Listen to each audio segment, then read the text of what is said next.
Bonsoir tout le monde. Alors, un événement récent m'a poussé à faire cette vidéo. Je vais quand même avoir du mal à la faire parce que ça m'a choqué. Mais bon, je pense qu'il faut que je la fasse et que c'est nécessaire, que c'est une question de sanité publique. Alors, cet événement, quel est-il? En fait, j'ai vu une information passer comme quoi une influenceuse avait été tuée, une jeune influenceuse mexicaine de 23 ans. Ça a éveillé ma curiosité. Je suis allé voir sur TikTok et en fait le contenu a été republié parce que ça s'est passé en direct. Les gens ont pu peut-être enregistrer, je ne sais pas. Et en fait, cette jeune fille, elle s'est fait tuer en direct. C'est ça vraiment le côté le plus malsain des réseaux. Comment ça s'est passé? En fait, elle était dans un magasin. C'était une influenceuse beauté, son magasin a un rapport avec ça, je suppose. Et elle était avec une amie entre guillemets. Et son amie lui dit qu'elle va avoir des cadeaux et tout ça. Et puis t'as un homme qui arrive, déguisé en livreur, et elle lui dit voilà ton cadeau ou je sais pas quoi. Le gars demande à l'influenceuse si c'est bien elle, en confirmant son prénom. Elle confirme, et là il sort un pistolet, et il lui met 2 balles dans le ventre et une balle dans la tête, et c'est filmé en direct. Donc on voit la scène, quoi. Et je trouve que c'est ultra choquant. Pourquoi? Parce que, comme je me suis spécialisé dans la psychologie, entre guillemets, j'arrive à percevoir le ressenti au travers de comportements, etc. Et donc là, j'ai perçu vraiment l'ascenseur émotionnel, mais c'est plus un ascenseur là, c'était une chute libre d'un avion, quoi, vraiment sans parachute, quoi. C'était terrible. En fait, on la voit, elle est dans une genre de joie insouciante, même si elle se méfie un peu quand le gars lui demande si c'est bien elle ou je sais pas quoi. On voit bien qu'elle se demande quoi, mais elle était quand même dans l'insouciance, ça se voyait fort, quoi. Et puis d'un coup, quand elle se prend la première balle, tu vois que tout s'effondre, quoi. Tu vois que c'est la panique totale qui s'empare d'elle et elle comprend ce qui lui arrive. Et c'est tellement horrible de voir ça. Vraiment, c'est horrible. Euh, Vraiment, je souhaite ça à personne. Et en fait, moi, je trouve que là, ça soulève une question éthique sur le monde de l'influence. Et c'est pour ça que j'aimerais lancer cette initiative de débattre de l'éthique de l'influence, parce que vraiment, tous ces événements, ça ne va pas du tout. Alors, il faut comprendre quelque chose, c'est que il y a une rupture générationnelle par rapport à la technologie. Et ça, on n'en prend pas soin. On ne prend pas soin d'en discuter et de rétablir les équations par rapport à ça. Par exemple, la génération avant la mienne, ils n'ont pas du tout connu la technologie. Tu vois, eux, ils ont connu que la télé. C'est-à-dire, pour eux, les stars, c'était des gens qui passaient à la télé. Tu vois, mais la télé, c'était professionnel. C'est-à-dire que il fallait organiser un plateau télé, donc fallait un endroit, fallait une entreprise qui ouvre cet endroit, il fallait que les gens soient embauchés, soient castés, soient acceptés, etc. La télé était quand même plus professionnelle, d'accord? Donc c'était réservé à une élite, entre guillemets, de passer à la télé. Ensuite, il y a eu ma génération, et ma génération, nous, c'est là où les réseaux sont nés. Tu vois, moi, quand j'étais au début avec les réseaux, on a connu MSN, etc. MSN Messenger. Et ça, c'était le début. Au tout début, quand j'étais vraiment plus jeune, c'est l'ordinateur qui venait à peine d'arriver. Il n'y avait même pas Internet dessus, tu vois. Tu pouvais juste, collecter des fichiers, jouer à des jeux, mais t'avais pas Internet. Donc il n'y avait pas de réseau encore à ce moment-là. Et là, les réseaux sont arrivés. Et là, il y a eu Internet. Puis tu as eu les GSM aussi. Au départ, les premiers GSM, ils n'avaient pas Internet non plus. Les SMS étaient payants. Tu vois, le rapport à la technologie, il n'est pas le même selon les générations. Et on est déjà à plusieurs générations où il y a une genre de rupture de conscience. Un boomer, il n'aura pas la même conscience interactive dans le monde qu'un jeune qui est là maintenant. Les jeunes de maintenant, pour eux, c'est d'une banalité, les réseaux, pour eux, c'est quelque chose de normal. Donc c'est pour ça que c'est inconscient. Mais je dis, les anciens qui ont de l'expérience, ils se doivent de créer l'éthique des réseaux et ils se doivent aussi d'avertir sur les conséquences et les éventuels dangers des réseaux. Ils se doivent de faire ça. Et comme moi, je suis pas de la nouvelle génération, je suis pas encore de la plus ancienne non plus, mais je commence à faire partie de l'ancienne quand même. Moi, j'aimerais quand même expliquer que les réseaux ne te permettent pas de comprendre le monde plus forcément, tu vois. Et donc, en fait, le monde est vaste et il y a tellement de matrices différentes, tellement d'histoires différentes, de vies différentes, qu'on peut pas se résumer les interactions à une forme de caricature. Et c'est là où les influenceurs sont en danger pour moi. Pourquoi? Parce que tu as des influenceurs qui font du mauvais buzz, comme j'appelle, par des mises en scène truquées, etc. Et puis aussi, ils se permettent d'être vaniteux et en plus de manquer de respect à des gens qui sont dans des situations de souffrance qui sont inimaginables, vraiment. Alors je dis, et ça c'est très dangereux, je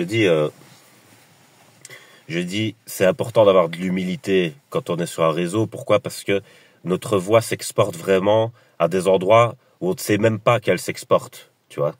C'est-à-dire que les jeunes, ils ont banalisé ça, et ça doit pas être banalisé.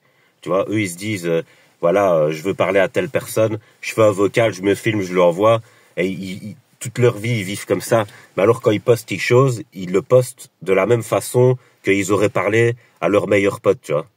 Ne sachant pas qu'il y a des gens qui connaissent pas, et qui sont peut-être à l'autre bout du monde, qui peuvent les voir quand ils postent un truc public, tu vois. Et je dis, et ça, c'est une mauvaise conscience du monde dans lequel on vit, tu vois. Et malheureusement, le train de vie luxueux n'aide pas du tout à cette conscience, parce que tu vois, certains influenceurs, grâce à la demande et par rapport à leur contenu, ils génèrent beaucoup d'argent. Donc, ils ont un train de vie qui ne correspond pas du tout au train de vie d'un être humain moyen, tu vois. Alors, ça peut créer de très grosses frictions, parce que, par exemple, l'influence, c'est pas un domaine où forcément t'es quelqu'un d'accompli professionnellement, tu vois. Et donc là, ça crée de très grosses frictions, parce que tu vas avoir des gens qui vont percer par l'influence, qui vont devenir riches, et en plus ils vont s'en vanter, en plus ils vont se moquer de gens qui ont des difficultés. Je dis, là tu mets pas vraiment les cartes de ton côté pour être apprécié, tu vois ce que je veux dire. Donc je dis, après t'as des gens, ils font des efforts très durs pour s'en sortir dans la vie, et ils obtiennent pas grand chose. Donc tu vois là, il y a vraiment une friction qui se crée, hein, et je dis ça c'est dangereux, tu vois. Donc il faut briefer les influenceurs, il faut dire, écoute, quand tu fais un buzz il doit être positif. C'est quoi la différence entre un buzz positif et un buzz négatif? Je vais vous expliquer. Un buzz positif, c'est quelque chose de professionnel. Pourquoi? Par exemple, dans les managers professionnels, ils vont monter une pièce de théâtre, on dit que c'est du théâtre. Tu vois, les gens, ils payent mais ils vont pour aller voir du théâtre. Mais ils savent que c'est du théâtre. Donc, on les arnaque pas. Tu vois. Donc, là, il y a un bon rapport commercial, entre guillemets. Mais par contre, quand tu fais une mise en scène et puis que tu fais un trucage et que les gens, ils croient que c'est vrai, là, t'as dupé les gens. Et là, par contre, là, c'est pas bon. Tu vois. Là, ça commence à prendre la mauvaise direction. Et donc je dis, là, ça peut devenir dangereux. Alors, puis après aussi, ouais, tu as la moquerie ouverte. Ça, je dis, faut jamais faire. Tu sais pas quel genre de personnes il y a dans le monde. Il y a des gens vraiment, il faut pas jouer avec eux, faut pas rigoler avec eux. Ils rigolent pas. Ils vivent dans des vies tellement difficiles que vraiment, c'est pas des gens qui vont pardonner, accepter facilement ce genre de truc, tu vois. Parce que l'inconscience d'une vie aisée, c'est à ça que ça mène. D'ailleurs, il y a eu un autre cas que j'aimerais expliquer ici. Donc, vous voyez, c'est pas le seul cas dont je vous ai parlé. Il y a un jeune fils de milliardaire qui était influenceur, à un moment donné, il a voulu montrer qu'il était chez lui partout dans le monde parce que son père était puissant ou je ne sais pas quoi. Déjà, quelle idée, quoi, vraiment, hein, le gars, trop gâté, vraiment, tu vois. Et alors, il a bloqué un pont au Mexique. Oui, mais le truc, c'est que le Mexique, c'est un pays très pauvre. Et donc, je dis déjà, là, faut, hein, euh, et, et donc, t'as des cartels. Et ils sont nationalistes parce qu'ils veulent récupérer le Mexique et leur souveraineté, tu vois. Donc, je dis, ça c'est des gars, ils rigolent pas, tu vois. Ces gars-là, c'est des guerrieros. Tu vois, c'est vraiment des gens qui vivent une vie, qui est complètement en dehors de ce que tu peux imaginer, tu vois, comparé à la tienne, quand je parle de l'influenceur, tu vois. Et je dis, donc, ben, ils ont menacé cet influenceur-là parce que il faisait un peu trop le malin, tu vois. Et je dis, je dis, il y a des influenceurs, quand ils en arrivent à ce stade-là, ils en rajoutent. Je dis, mais gars, réveille-toi, tu vois. J'ai dit, réveille-toi. J'ai dit, quand ça arrive, tu t'excuses, mec, tu vois. Tu t'excuses. Là, t'es face à une force redoutable et vraiment, tu vois. Et ça, on n'enseigne pas, tu vois, parce que les jeunes, ils ont banalisé. Et puis ils se disent que tout le monde se vaut, qu'on est dans un monde où on est tous égaux, parce que soi-disant on est égaux en droit face à la loi et tout ça. Donc ils ont cru à tout le narratif pourri, complètement fictif, qu'on leur a servi naïvement. Et alors je dis mais c'est pas bon ça, tu vois. Et le gars en question, bah, fils de milliardaire tant qu'on veut, il a fait une grosse dépression, il sortait plus de chez lui, hein. Voilà, donc il est passé de cette arrogance à l'affaissement complet sur lui, hein. Vraiment. Donc le niveau de pression psychologique a dû être assez poussé.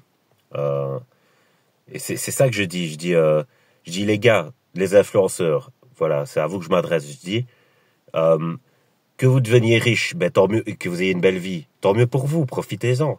J'ai dit profitez-en, tant mieux pour vous. Mais je dis mais n'allez pas provoquer des gens qui vivent une vie dans laquelle vous survivriez pas 2 jours, tu vois. Je dis parce que l'écart de l'acceptation possible d'une telle vision, il est trop grand. Donc ça passera pas.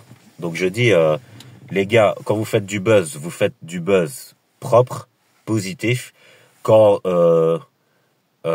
et quand vous parlez de sujets qui sont un peu, allez, tendus, qui tombent dans le sérieux, etc., faut travailler, il faut être professionnel. Donc, faut déjà s'intéresser convenablement au sujet. Première chose. Deuxième chose, il faut pas dire n'importe quoi, quoi. Voilà, il faut mesurer ses paroles. Parce que, comme je dis, la jeune génération n'a pas conscience du niveau de diffusion de sa parole. Tu vois.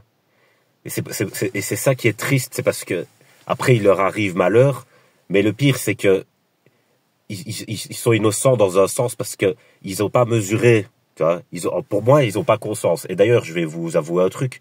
Moi, j'ai déjà été en colère contre des influenceurs, hein, parce que j'ai pas un vécu hardcore. Je vais pas faire le gars, mais je vais dire j'ai quand même un vécu pas facile comparé à la moyenne des gens, on va dire.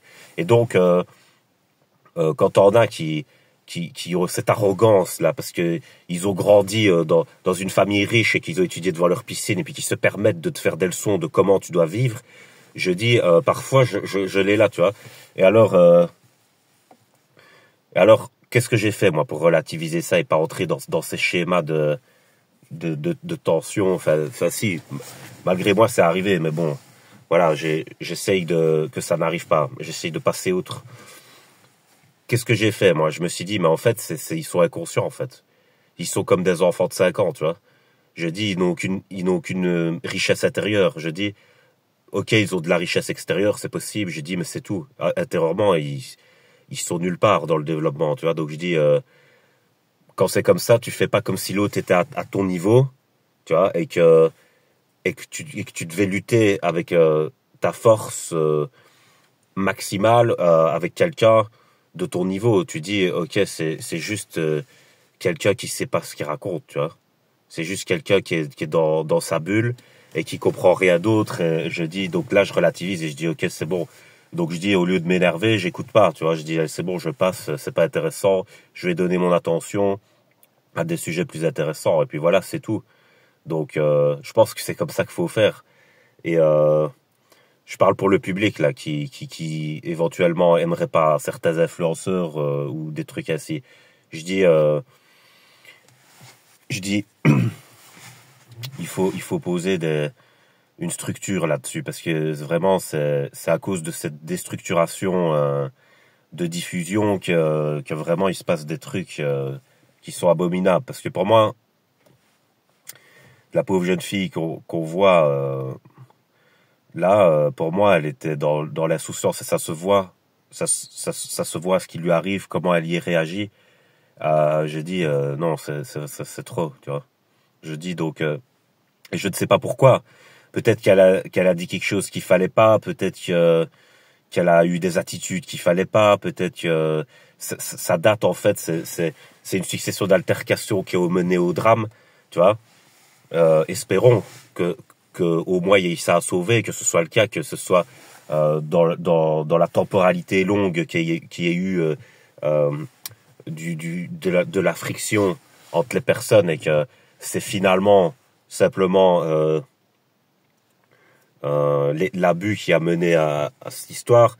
Mais si c'est pas le cas et que cette fille on lui a fait ça sans qu'elle ait pu s'en défendre dans un sens, sans qu'elle ait pu s'expliquer, sans qu'elle ait pu modifier son propre comportement parce qu'elle n'avait pas conscience que son comportement était blessant, etc. Mais là, c'est abominable. Tu vois, là, c'est vraiment horrible. C'est une histoire d'horreur, quoi. Je dis voilà, donc je voulais vous partager ça et pour moi, il faut ouvrir le débat sur l'influence pour la cadrer parce que la jeune génération est trop déstructurée par rapport à ça. Ils ont trop banalisé l'impact des réseaux. Pour eux, vraiment, le réseau, c'est un truc banal comme se brosser les dents, tu vois. Je dis, c'est pas du tout le cas. Vraiment, c'est pas du tout le cas, tu vois. Quand tu publies sur un réseau, tu vas atteindre, ça veut dire que tu vas envoyer une énergie qui va atteindre le cerveau de quelqu'un, tu vois. C'est pas la même chose que de jeter une bouteille en plastique dans ton sac PMC, tu vois. C'est un truc vivant. Donc c'est un truc qui demande beaucoup plus de précaution, tu vois. Et donc c'est ça que je veux dire dans cette vidéo, il faut être précautionneux. Et d'ailleurs, un message aussi pour les influenceurs, quand vous avez des gens qui ont des vies difficiles et qui sont vexés, n'en rajoutez pas, excusez-vous. Voilà, n'en rajoutez pas. Tu vois, vous dites, ok, je voulais pas blesser quelqu'un, je m'excuse, j'y suis allé un peu trop vite, peut-être un peu trop fort, ou je me suis pas assez renseigné sur le sujet, donc voilà, mea culpa, et voilà, et comme ça évite toutes ces situations, parce que vraiment, c'est compliqué, tu vois, parce que c'est ce que je me suis toujours évertué à dire, il faut respecter la souffrance des gens, tu vois, je dis pas qu'on peut pas avoir d'humour, qu'on peut pas prendre des choses à la légère pour que la vie ne soit pas pesante et soit quand même plus facile et tout. Je dis, mais tout ça c'est accepté. Ce qui n'est pas accepté, c'est la moquerie gratuite et où il y a vraiment zéro empathie pour les situations des autres. Alors, t'as des gens, ils se disent, si on n'a pas d'empathie pour moi, pourquoi j'en aurais pour l'autre alors, tu vois? Et là, on entre dans une situation qui devient très conflictuelle. Et c'est ça que je dis qu'il faut éviter. Et ça se fait en amont, ça. Alors, ça se fait en amont, comment? Ben, en n'étant pas dans l'arrogance. Faut pas être dans l'arrogance. Quand quelqu'un te dit ça non, tu dis ok, pardon, voilà. Et puis c'est tout. Maintenant, ça veut pas dire qu'il faut se censurer dans le sens, il y a des sujets qui doivent être tabous. Je dis, c'est pas les sujets qui doivent être tabous, c'est plutôt le respect des sensibilités doit être existant. C'est ça que je dis. Tu peux pas nier l'existence de quelqu'un parce que ça c'est dangereux, tu vois. Et c'est pas bon déjà à la base. C'est déjà un mauvais comportement. Mais je dis, mais en plus c'est dangereux parce qu'il y a des gens qui vont vouloir réaffirmer leur existence d'une manière ou d'une autre. Il y a une manière qui va peut-être être constructive, positive, et là tant mieux. L'influenceur passe à côté de quelque chose néfaste pour lui, et tant mieux. Mais c'est de la chance, tu vois. C'est pas genre, c'est parce que t'es professionnel, c'est parce que t'as de la chance. T'es tombé sur des personnes plus sages, tu vois. Mais parfois c'est pas le cas, et là ça tourne pas bien. Donc je dis, les gars, il faut pas faire ça. Voilà, il faut réguler l'influence. Et comme je dis, les influenceurs, s'il y en a qui sont riches, ben tant mieux pour eux, bravo. Mais arrêtez cette arrogance, et arrêtez de rabaisser des gens courageux qui vont peut-être vouloir vous donner une leçon de courage, justement. Et donc là, il faut tempérer, quoi, tu vois. Voilà, c'est mon message. Après, ça ne veut en aucun cas dire que j'accuse la jeune femme là, hein, pas du tout, hein, pas du tout. Alors là, je suis choqué par ça, tu vois. Mais je dis, c'est pas parce qu'on n'accepte pas un truc qu'on doit pas remonter aux causes de ce qui se passe pour empêcher la réitération de ce genre d'événement. C'est ça mon but quand je développe comme je développe là. C'est pour poser un cadre constructif pour tout le monde, autant pour les récepteurs des différentes émissions de l'influence, autant pour les émetteurs, que les émetteurs veillent à la qualité de leurs émissions pour pas froisser les récepteurs. Voilà, c'est tout, c'est de la science, quoi, en gros. Donc, je crois que j'ai fini, je vais vous laisser. La seule chose que je souhaite, c'est qu'on ouvre le débat là-dessus, même si je suis toujours pour la liberté d'expression, mais j'ai toujours dit que la liberté d'expression n'existe pas vraiment, parce que ça n'existe pas, la liberté totale. Il y a une justice d'expression, c'est ça qu'on dit. Ça veut dire, la justice d'expression, c'est ce qui délimite ton droit à t'exprimer, mais tu peux pas dépasser certaines limites par rapport à ça. Par exemple, la justice d'expression, elle dit, on a le droit d'évoquer des sujets, parce que si on t'oblige à taire un sujet, ça veut dire qu'on t'empêche de résoudre un problème. Donc là, on peut pas faire ça, c'est antidémocratique. Par contre, c'est pas un sujet qu'on peut rendre tabou, mais c'est une façon d'aborder, tu vois. Là, par contre, on dit, là, il faut mesurer, tu vois. Et c'est ça que je dis. C'est ce juste milieu-là qu'on doit trouver dans notre perception de régulation interactive, tu vois. Donc, je pense que c'est là vers ça qu'il faut aller. Mais je pense que la libération totale, c'est une ignominie, parce que voilà ce que ça donne. Tu vois, donc je dis, bah, c'est pas le bon chemin du tout, alors. Tu vois. Donc voilà, je vais vous laisser sur ça. Dites-moi ce que vous en pensez, n'hésitez pas. Voilà, bonne soirée.